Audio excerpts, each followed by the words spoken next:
তখন মরুর ঝড়ে এমন হারাই কেমন করে। আমি তখন যোজন দূরে একাকী সঙ্গী মৌনতা। আকাশ যখন আঁধার ভীষণ এক ফোঁটা জল চেয়েছে মন।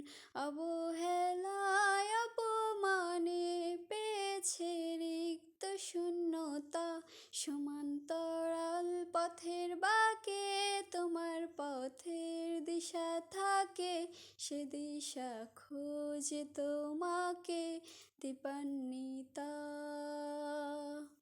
গাছের সবুজ পাতার ফাঁকে তোমার ছোঁয়া মিশে থাকে, সে ছোঁয়া খোঁজে তোমাকে দীপান্বিতা।